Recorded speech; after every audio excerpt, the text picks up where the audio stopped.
Tak, dobrý den. Já vás tady vítám na veřejném nebo živém díle, živém nahrávání dílu podcastu Vysílač, který vzniká ve spolupráci s Rádiem 1. A v dnešním díle jsme si řekli, že se zaměříme na téma městské zeleně a městského zahradničení. Já jsem tady se svými hosty, Barborou Liškovou, krajinářskou architektkou z oddělení veřejného prostoru, IPRu, takhle. A pozvali jsme si taky Jana Bartka, člena Rady Prahy 3, který má v gesci životní prostředí a finance. Řekl jsem to správně. Tak, super. Takže vás vítám. Ahoj. Ahoj, díky za pozvání. Jsme tady v krásném prostředí Atria Žižkov, kde probíhá kytkobraní. Moc děkujeme za pozvání na tu krásnou akci komunitní. Komunitě se určitě dneska budeme v naší diskuzi věnovat, protože si myslím, že to je důležité slovo, kterému zkusíme vetknout nějaký význam v rámci toho, jak jakoby propojovat veřejnost s nějakým systémem a aby tam někde vznikla nějaká komunita, která má inspiraci pro to něco dělat. A chtěli bychom probrat nějakou důležitost té městské zeleně, důležitost pro životní prostředí, ale taky pro kvalitu života. Bych to nějak uvodil nějakou osobní otázkou, co vás vede vlastně k vašemu zaměření, třeba tebe, Báro, proč jsi se stala krajinářskou architektkou? Tak ještě jednou moc děkuji za pozvání. Tak co mě vedlo stát se krajinářskou architektkou? Já jsem střední školu studovala grafický design a vlastně měla jsem stále intenzivnější pocit, že mi to není dostatečné, že vlastně bych chtěla mít nějaký větší přesah ve své práci, než jen nějaký billboard, který bude krátkodobě někde ke shlédnutí. Takže jsem začala studovat na vysoké škole zahradní a krajinářskou architekturu a i když to nebylo lehké studium, tak jsem u toho zůstala a práce mě vlastně baví, naplňuje a dává mi smysl. I když ty podmínky často nejsou úplně ideální, tak mě to moc mě to baví. A Honzo, jaká je tvoje cesta vlastně k životnímu prostředí nebo k těmto tématům v rámci tvé gesce? No, to je dobrá otázka. Asi nemá cenu zastírat, že to bylo jako na úrovni prostě politiky, kdy jsme si říkali, který gesce v Praze nebo jsou na městské části důležitý a rozhodně jedna z těch nejvíc důležitých je životní prostředí, tak jsme si řekli, že chci dělat životní prostředí, ke kterému jsem neměl nějaký profesionální vztah, ale tak jako každý poučený laik mu snad nějak rozumím, řekněme. A co je ten veřejný prostor, o kterém se bavíme? Bavíme se tady teda o městě a myslím si, že hodně lidí úplně neuvažuje o tom prostoru tak dopodrobna jako vy. Jdete po ulici a vlastně někde je nějaký park, někde je nějaký záhon nebo prostě jsou tam nějaké stromy, ale to všechno je otázkou nějakých strategických rozhodnutí, buď v minulosti nebo v současných, tak vlastně jaké strategické přístupy se při plánování městské zeleně používají a třeba Báro. Mm-hmm. Tak já si myslím, že zeleň je zahrnuta v mnoha městských strategiích. Asi tu nejvíc zaštiťující bych řekla, že je strategie hlavního města Prahy na adaptaci vůči změně klimatu a v té jsou vlastně zahrnuté principy, jak vlastně ve městě navrhovat s ohledem na nějakou udržitelnost a vlastně na implementaci přírodě blízkých opatření.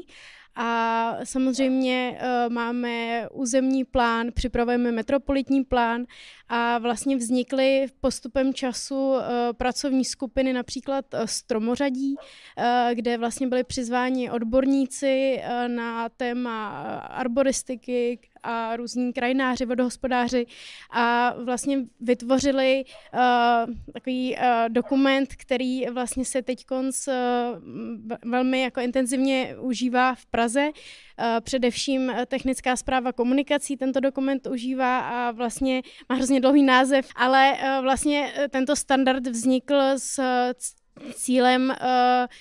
vlastně zvolit nový směr výsadby stromořadí a péči o ně, protože vlastně to je velice jako významný prvek, který vídáme ve všech ulicích v Praze a je poměrně složitý ho vlastně prosadit a tento standard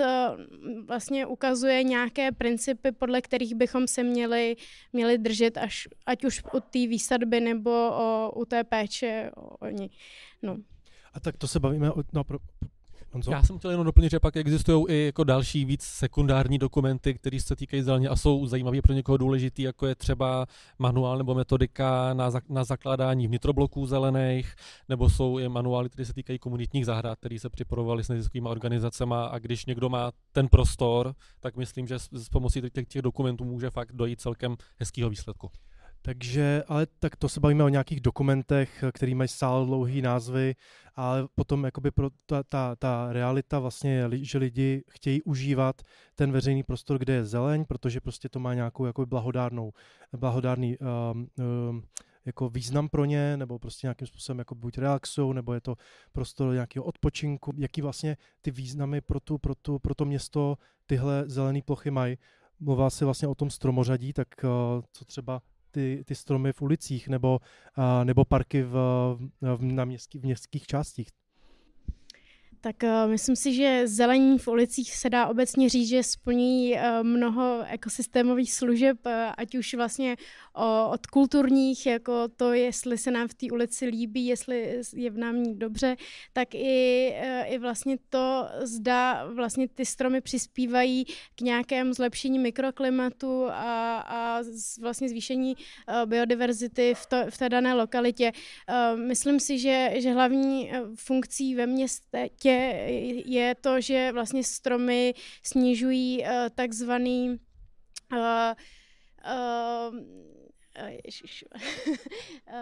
snižují tepelný ostrov, který je vlastně v těch městech stále více vlastně znatelný a je to problém, protože vlastně i výsledkem je, že ve městech trochu méně prší, protože vlastně celé to cirkuluje, město rozpálené a myslím si, že ty zelené plochy jsou opravdu velice významné a myslím si, že město Praha už tohleto zaznamenala a snaží se vlastně na to přizpůsobit a podporovat tu výsadbu. Mně vlastně možná přijde trochu zajímavý, že tady ty různé funkce jsou, nechci říct, někdy v rozporu, ale často strom, řekněme třeba strom, plní nějakou funkci lépe než jinou a myslím, že v minulosti se tak moc neřešila klimatická změna a koukalo se asi primárně na ty funkce, řekněme, estetické, že má strom hezký květy, že má takovou nebo makovou korunu, že nedělá nepořádek, ale vlastně ty stromy, které se sází dneska, často, řekněme, kouká se víc právě na ty funkce ekosystémové, že lapá prach, zlepšuje vlhkost a ne tak dobře ty stromy třeba nevypadají tak hezky z nějakých důvodů, protože prostě nefungujou tak dlouho a v jiných městech se často, já jsem byl teď v Aténách a tam bylo zajímavé, že tam vlastně funguje do nějaký míry i ta, řekněme, produkční funkce, kdy v tamních stromořadích často rostou třeba pomerančovníky nebo citroníky a ten pomeranč není tak sladký jako pomeranč ze supermarketu, ten citroník byl tak kyselý jako ten ze supermarketu a fakt se ho prostě můžete utrhnout a sníst nebo nějak použít. A jaká je třeba tvoje zkušenost se zahraničím? Myslím si, že vlastně je to asi celosvětový trend, to, že vlastně ta zelená infrastruktura nebo ty zelené prvky ve městě mají větší a větší dopad a vlastně i ze strany široké veřejnosti je to vlastně chtěný prvek ve veřejném prostoru, takže myslím si, že tu podporu to má. Cílem je vlastně, aby město fungovalo tak trošku jako houba, která bude nasáklá vlastně vodou a bude vytvářet nějaké příjemné mikroklima. Vlastně to, jak tomu můžeme jít naproti, je samozřejmě zasakování v tom místě, kde spadnou ty srážky, ať už je to nějakými zelenými plochami nebo i propustnými dlaždicemi, nebo vlastně můžeme tomu jít naproti mnoha způsoby, ale aby vlastně ten strom v tom městě splňoval to, co od něj očekáváme, tak mu musíme i něco vrátit. Vlastně musíme mu dát dostatečný prokořenitelný prostor, musíme mu dát dostatek vody, ať už srážkový nebo jakýkoliv jiný, a bez toho vlastně ten strom nemůže prosperovat a nemůže nám tyhle ty vlastně benefity přinášet. Takže to si myslím, že je zásadní jako informace, podle které je potřeba se řídit. Tak já bych možná, taky mi přijde důležitý, že v posledních letech, co se mi přijde, že na úrovni Prahy se začíná už trochu řešit. V minulosti, myslím, že to byla univerzita v Ústí nad Labem, vytvořila dokument, který vlastně počítá na peníze ty efekty, které ty stromy v tom městě můžou mít. To je argument, který často na některé politiky může dobře fungovat, že ten strom vysadit něco stojí, pečovat o něj něco stojí, ale zachytí nějaký objem CO2, zachytí nějakou vodu a dá se velmi dobře říct, že díky tomu jsme ušetřili x peněz na vodným nebo na nějaký klimatizaci. A ty opatření, které jsou zvlášť ve městě často dost drahý, se dají tady o tu berličku trochu opřít, že vlastně mají i nějaký finanční efekt, ač není jakoby čistě v penězích, ale nějaký peníze ušetří. A vedle toho taky existují studie, které říkají, že když se v nějaké ulici ve městě vysází stromořadí, tak se často stane, že stoupá se na nemovitostí, že to má i prostě takovýhle efekt pro ty vlastníky, kteří mají často nějaký, řekněme, možná spory kvůli parkování. Takže je mnoho argumentů pro to, aby stromy v ulicích byly, spíš než nebyly. Já si myslím, že ano, ale přesně jak říkal vlastně kolega, je potřeba mít vlastně i ty nástroje, které to vyčíslí a vlastně dají nám pádný argument i pro ty, kteří to tak třeba necítí. A často je to jako velký boj vysadit v ulici třeba nové stromořadí. V té ulici je vlastně mnoho aktérů, mnoho správců, kteří vlastně se o tu plochu dělí, a je to takový vzájemný jako společný dialog, kterým musíme se nějak prokousat, abychom ty nové stromy případně v ulici, kde třeba v minulosti nebyly, tak abychom je nově vysadili. Takže vlastně není to zas tak snadné, zdá se to, že to je samozřejmá věc, pro kterou kterou všichni chtějí, ale není to úplně tak. Teď jsem narazil na takový zajímavý samozřejmě facebookový příspěvek, kde vlastně se uschlá lípa v parku Stromovka. Chceš na to rovnou reagovat? Ne, ještě si to doposlechnu. Jo, že vlastně uschlá lípa v parku Stromovka byla městskou částí vlastně z pokácená, protože už jakoby ohrožovala okolí. A tady zrovna to bylo jakoby v kontextu parku, tudíž vlastně ta veřejnost docela dokázala vyčinit tomu aparátu státnímu nebo městskému lokálnímu. OCP. Ano, tak jim vyčinili samozřejmě, proč, jak je to možný, že vlastně ten strom pokácí, ale pokud se jedná o nový parkovací místa někde pro obyvatele třeba Prahy 1, tak hnedka ta retorika dokáže být vlastně jiná. Takže je to i o nějaký vlastně moderaci té diskuze v rámci veřejného prostoru. Jo, myslím si, že to je dost zásadní, aby vlastně veřejnost byla informovaná, aby vlastně byly konkrétní cíle, které to město chce naplňovat. Ať to vlastně nejsou jenom parkovací místa, ale ať je to i nějaký žitelný veřejný prostor, který bude příjemný. Ale chtěla jsem říct, že vlastně často třeba ten strom vypadá, že je v pořádku, má nějakou uspokojivou korunu, ale často tomu tak není a veřejnost vlastně má vlastně negativní reakci na to kácení, ale po třeba podrobným dendrologickým průzkumu se mohlo zjistit, že ten strom je ničím nakažený, že ohrožuje vlastně chodce nebo obyvatele toho veřejného prostoru a musel ho třeba pokácet. Takže je vlastně potřeba komunikovat s tou veřejností, co se vlastně na tom místě děje, z jakého důvodu se to děje a vlastně nějak široce jako edukovat o té problematice. No. Tak, já myslím, že je důležitý říct, že kácení stromů často právě fakt není zločin a musí se to dělat, ač to není nikdy příjemný a taky to fakt souvisí s tím, jaký teda od těch stromů, jaký funkce chceme, aby plnili. Chceme teda, aby byli hezký a ten veřejný prostor jako ohezčovali, tak pak asi nevadí, že možná má nějakou díru v kmeni nebo nemá úplně tolik listů jako nějaký jiný strom, jako jsou třeba ty podél náplavky, ty jsou prostě, řekněme, ekosystémově neplní dneska téměř žádný funkce.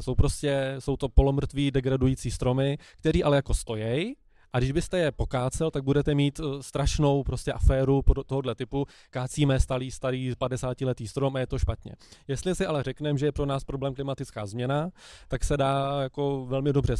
ať už spočítat nebo i vymyslet to, že když bychom dneska tady ten strom, který není perfektní, pokáceli, tak a dneska vysázíme novej v dobrých podmínkách, tak bude to trvat třeba 10 let, ale ty funkce bude plnit mnohem v čase líp, než tady ten, i kdybychom se o něj pečovali a nechali ho tam žít ještě 10 let. Takže je to právě o té diskuzi říkat, proč se ty věci dělají a prostě se to bohužel často dělat musí, pokud chceme někam ten prostor posouvat. A často se teda stáčíme k nějaký kvantifikovatelnosti toho, proč se ty věci dějou a bohužel to je často vyčíslený nějakýma finančníma jako meritama. No. Já bych chtěl na tohle nějak navázat jednu věc, kterou jsem si tady v těch svých okruzích úplně nedal dopodrobná, jenom to je téma, který prostupuje všemi těmi tématy, které dneska chceme probrat, ale napadlo mě, že bychom se tomu mohli pověnovat trošku víc a to je systém nějakého zadržování vody ve městě a protože ty už si trošku na to nějak navázala, třeba ta dlažba, nějaká propustnost vlastně té země nebo vůbec povrchu, děkuju. Tak jak jsme na tom třeba v Praze nebo vůbec jakoby v České republice, kde můžeme na to trošku, kde můžeme přidat? Jo, tak já si myslím, že vlastně to, co se často nechápe komplexně, je, že třeba i trávník může fungovat tak trochu jako nepropustný povrch, takže je potřeba, aby vlastně i ty zelené plochy, které se domníváme, že jsou propustné, aby byly zdravé a aby byly vlastně dostatečně nebo byly dobře založené, aby mohlo vlastně i na těch zelených plochách fungovat tady ta absorpce té dešťové vody, ale samozřejmě je možné ve veřejném prostoru používat i nějakou propustnou nebo polopropustnou dlažbu, ale tam zase vlastně vznikají velké náklady na to čištění, protože samozřejmě ty pory se zanáší a po pár vlastně měsících ta dlažba už přestává být propustná, takže vlastně nějaká služba, která se o to stará, tak musí vynaložit dostatek úsilí i finančních prostředků na to, aby to obnovila vlastně tu propustnost. Ale to, co my vlastně asi nejvíc podporujeme, je svést tu vodu někam z povrchu, tam, kde vlastně je možné ji zasáknout. Například do toho trávníku, který bude kvalitně založený, nebo ke stromořadí. A vlastně myslím si, že vlastně město se vydává tímhletím směrem, děkuju, a dává mi smysl. No. Takže vlastně zasakovat jí na místech, kde to dává smysl a zbytečně vlastně si nepřidělávat nebo nekomplikovat tu situaci tím, že by vlastně museli složitě spravovat ty propustné dlažby a tak. Ale myslím si, že to může být nějaká blízká budoucnost, kdy se vymyslí, já nevím, nějaká technologie, která vlastně nebude vyžadovat tak intenzivní údržbu toho, aby ten povrch mohl být propustný. Jak je to se strategií Prahy 3? Krátce nemá žádný strategie tohohle charakteru, teda omlouvám se. Klimat nemáme ani žádný adaptační plán, ani nic podobného, máme nějaký prostě jednotlivý akce, který chceme v čase dělat, ale přiznávám, že dlouhodobý plán na adaptaci nebo hospodaření s vodou nemáme, ale snažíme se u každé akce, kterou děláme, na to prostě nezapomínat a dělat to. Často to stojí hodně peněz, nebo to je v konfliktu zase s jinýma záměrama, ale nějak to jde. Teď třeba v poslední době je celkem hezký projekt, který jsme dělali na Havlíčkově náměstí, tam je kolektor, kde vlastně ze sítě kolektorů po celé Praze jsme se domluvili s firmou, která je spravuje, že jsme tam postavili vlastně velkou nádrž podzemní, která zachytává právě tu řekněme kolektorovou zbytkovou vodu, která vytéká z těch trubek. Sbíráme ji a používáme ji na zalévání v zeleně, nejenom my, ale i nějaký městské společnosti. A chystáme třeba i taky teďkom rekonstrukci školy na Havlíčkově náměstí a tam teda je to teď teprve ve fázi projektu, ale tam vlastně chceme na tohle navázat v tom, že bychom tedy tu vodu z těch kolektorů chtěli vlastně pumpovat do té školy a využívat ji třeba na splachování v záchodech a využívání na nějakých vlastně věcech, kde není potřeba mít úplně špičkově čistou vodu, používat právě tu, která už někde je a nemusíme ji brát ze sítě. Jo, myslím si, že vlastně tohle je taky skvělá alternativa v místech, kde třeba není možný vsak, ať už, já nevím, jsou tam nějaké podzemní objekty, tak vlastně tu vodu zachytávat a pak ji vlastně využívat z těch nádrží na nějaké zalévání nebo tak.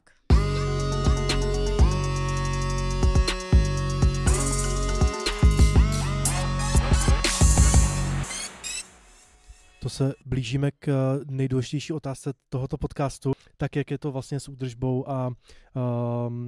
co vlastně, jaké jsou výzvy spojené vlastně s údržbou městské zeleně a jak se tyto výzvy řeší? Tak já si vezmu slovo, jestli to nevadí.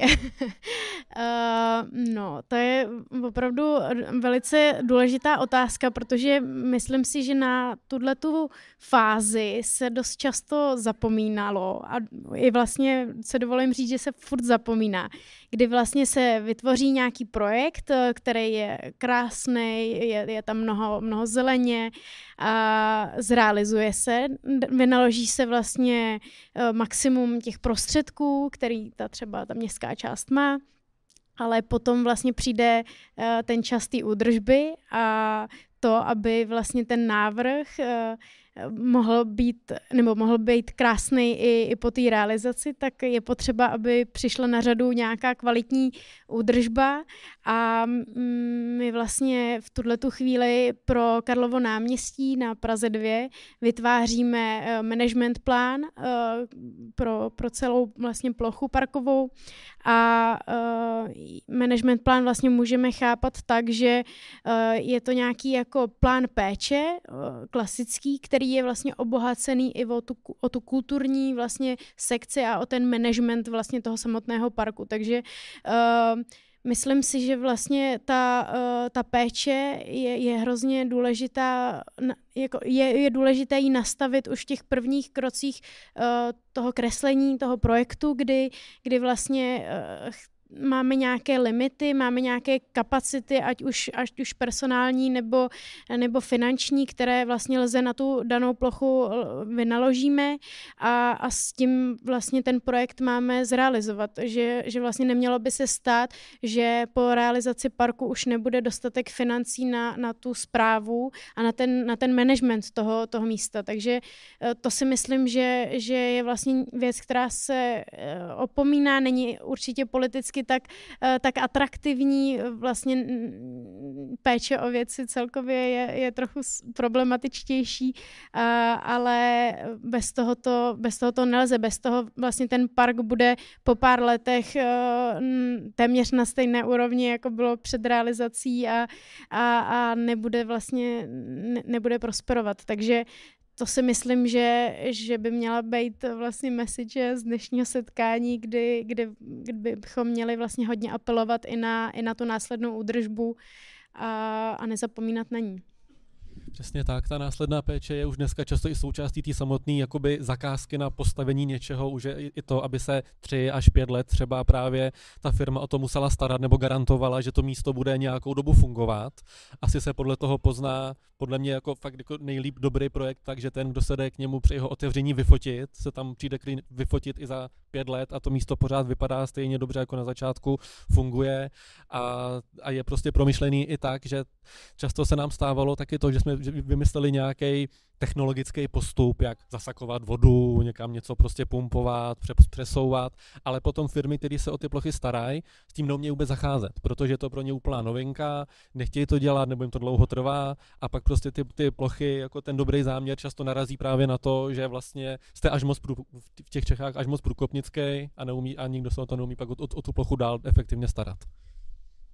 Jak třeba to Karlovo náměstí bude vypadat? Co je ten plán té péče, údržby a toho managementu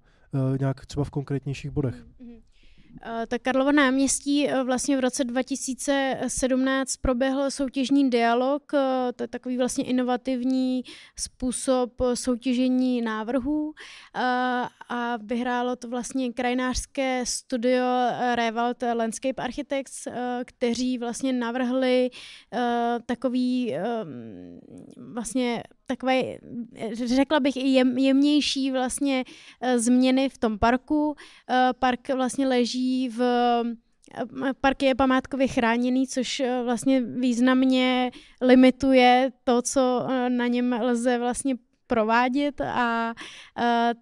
takže ten management plán vlastně navrhuje, jak se o ten park starat, jako čistě kolikrát má být posečena tráva a tak dále, ale současně vlastně zde navrhuje i postup nějakého managementu, manažera a vlastně zahradnického třeba týmu a kulturního manažera, který by vlastně se o to místo staral a vlastně zajistil to, že bude navštěvované a bude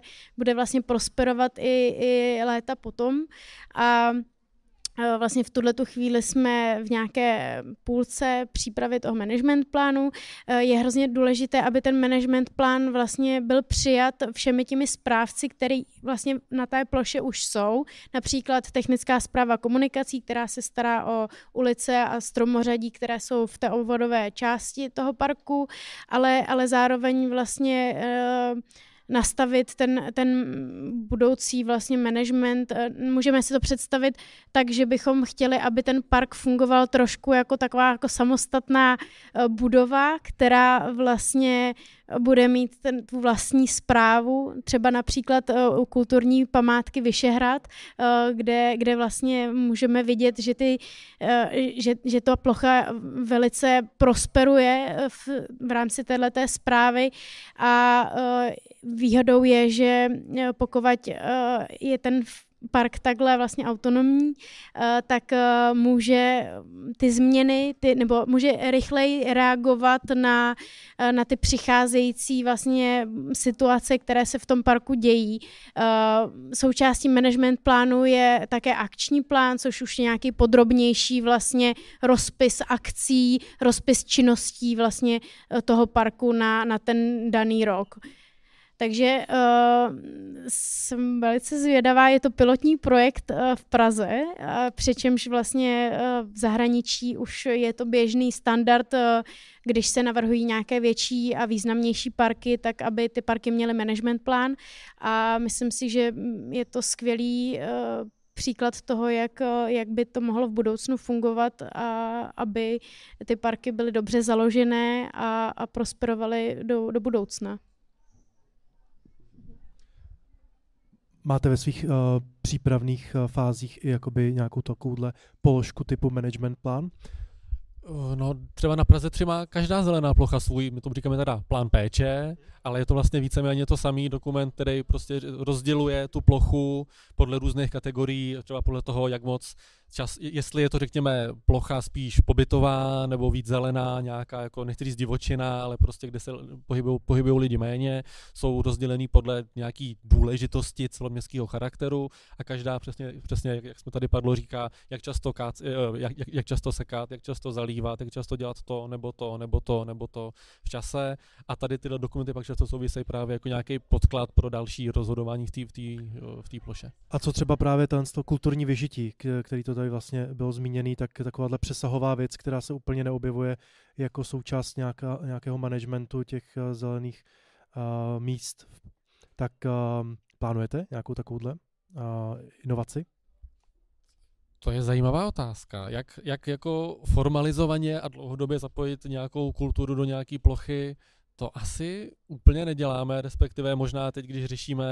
plochu v Partíku na Ohradě, kterou chceme nějak v budoucnu proměnit, tak tam asi na začátku by měly být hodně nějaký kulturní akce. Jsou to u nás spíš fakt jako, řekněme, jednorázový, nepravidelné věci, které když víceméně kdokoliv přijde s nějakou myšlenkou, tak ji uděláme, ale že bychom takhle interdisciplinárně propojovali různé obory, to se asi zatím neděje. Nevím, jestli hlavní město možná jo. Jo, já jsem právě říkala, že na tom Karlově náměstí ten management plán obsahuje nejen tyhle ty vlastně údržby, plány údržeb, ale současně i ten kulturní program. Já si myslím, že je vlastně hrozně důležitý zahrnovat v rámci té péče i ten kulturní aspekt, protože vlastně ten park má nějaké limity a ať už nějakým svým místem, kde se nachází, ale i vlastně tou finanční vlastně složkou, kdy vlastně uspořádáme, já nevím, na nějaké travnaté ploše nějakou velkou akci, tak nám samozřejmě ta akce, ty lidi vlastně jí poměrně, nebo tu zelenou plochu poškodí, samozřejmě tou svojí přítomností a ta následná údržba je často dost nákladná, takže je vlastně potřeba i tohle dělat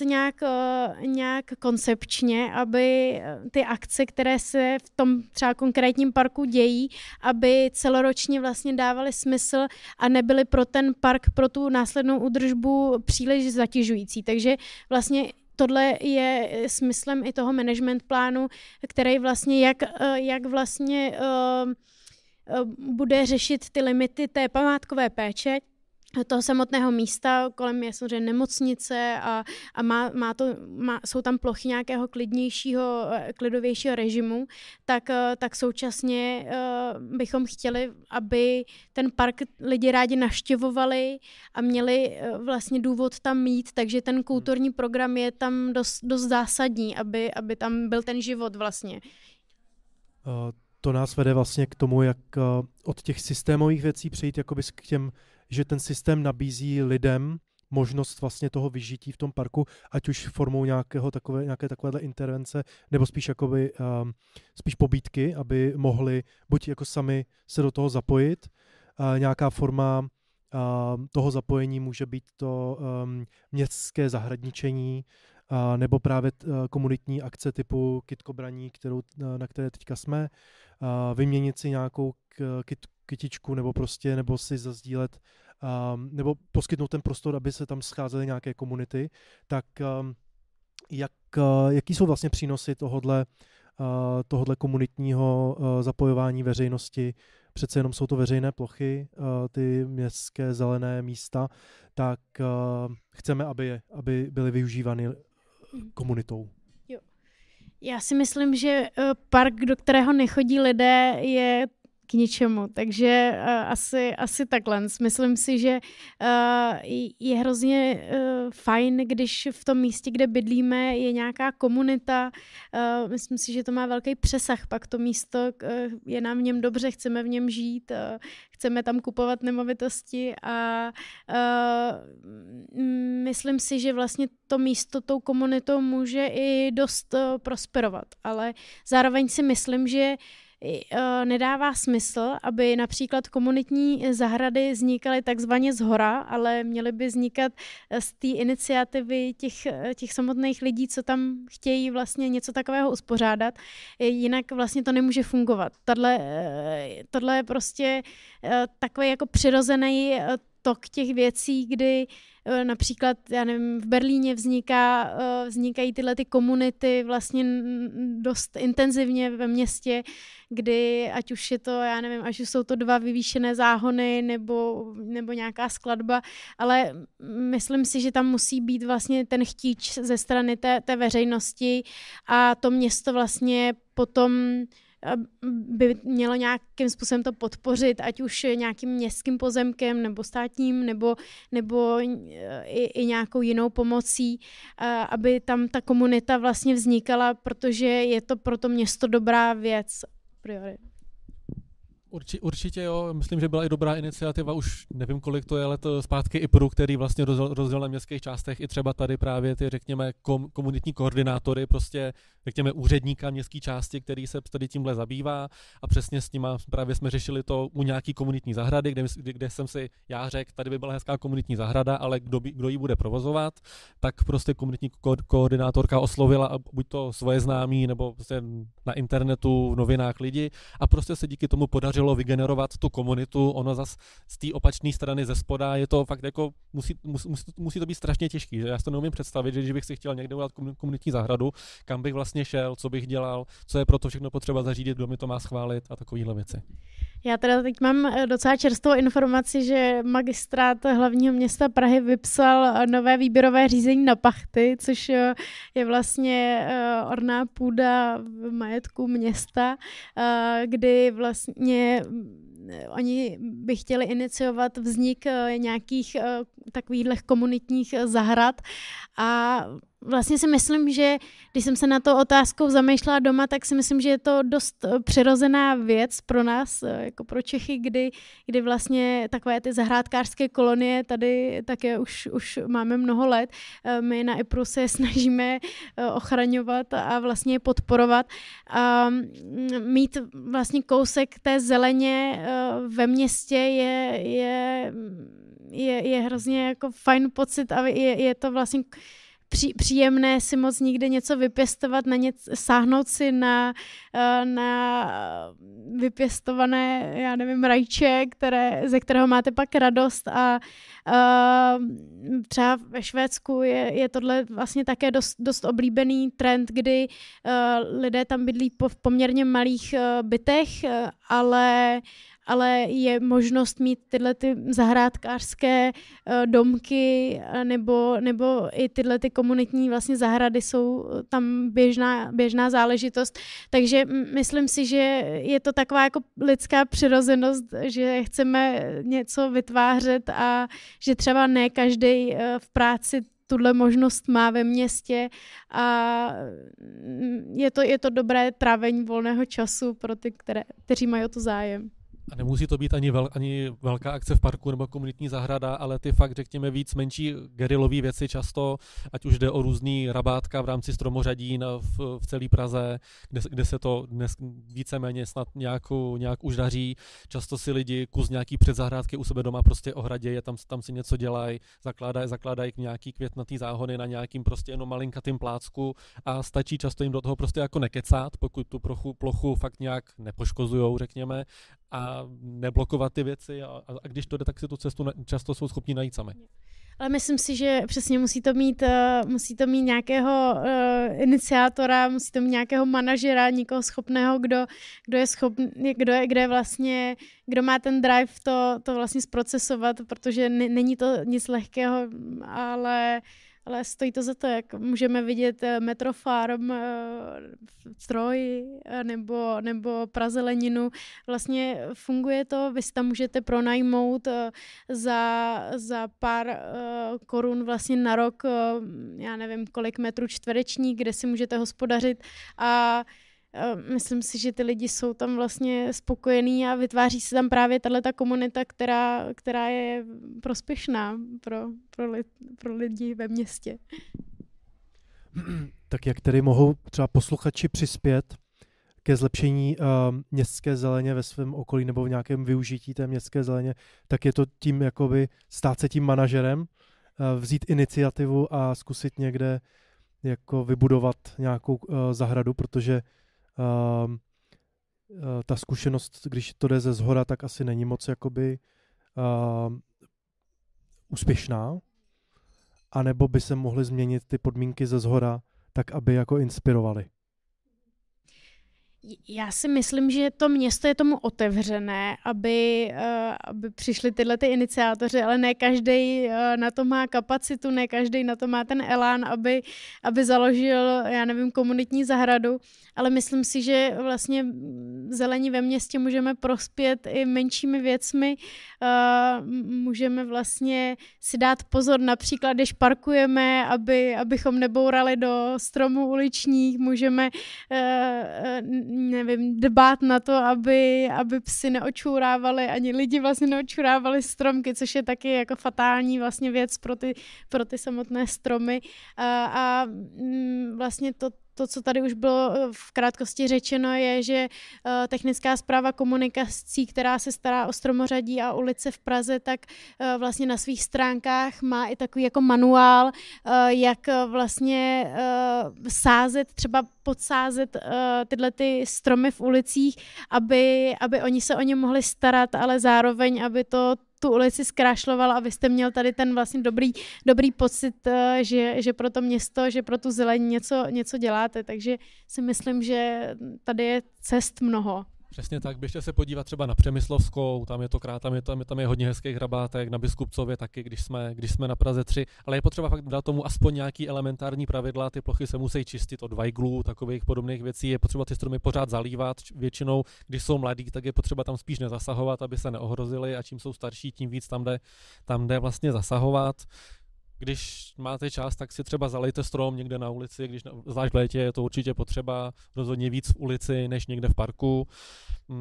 Když třeba na Praze 6, ať jako i plaguju jiný městský části, mají vlastně hezký projekt adopce stromů, kde fakt už dneska lidi jim platí ne úplně malý peníze za to, že někde v parku nebo někde jinde vysazejí strom, dostanou k tomu cedulku a budou si k tomu místu vztah a dělají prostě dlouhodobou péči díky tomu, že je to prostě jejich strom nebo jejich místo, který prostě znají a sami ho tam díky tomu nějak založili. A taky vždycky určitě oceníme jakoukoliv informaci, že i když nám někdo jenom napíše, tenhle strom je moc suchý, nebo pozor, tady je zlomená větev, tak prostě, když máme super schopný úředníky, tak nejsme schopni obsáhnout non-stop celou plochu celé Prahy nebo jenom městské části, takže my potřebujeme většinou takovýhle impulzy, že je potřeba se někam podívat a pak tu plochu, když jde o tu péči, prostě nějak vždycky vyspravíme. Tak připadá mi to, že vlastně je to o komunikaci, hodně sdílení jakoby těch informací veřejnosti a toho systému, té infrastruktury. Jo, to si myslím, že tak je. A myslím si, že je vlastně i hrozně důležitý, abychom komunikovali my navzájem,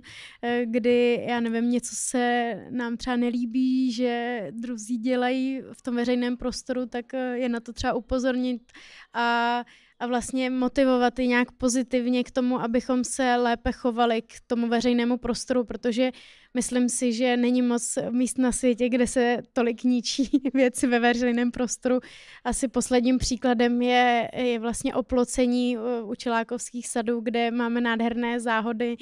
od Ondřeje Fouse. Myslím si, že nemají obdobu v Praze a museli se oplotit, protože se z nich staly veřejné toalety a my vlastně nemáme úplně nástroje, jak s tím zacházet, protože bychom tady neměli nic vlastně, kde bychom přistoupili na tuhletu stranu, že vlastně do veřejného prostoru nebudeme dávat nic, co se nedá vlastně zničit. A je to vlastně smutná realita, ale možná se tak trošku pohlídat navzájem,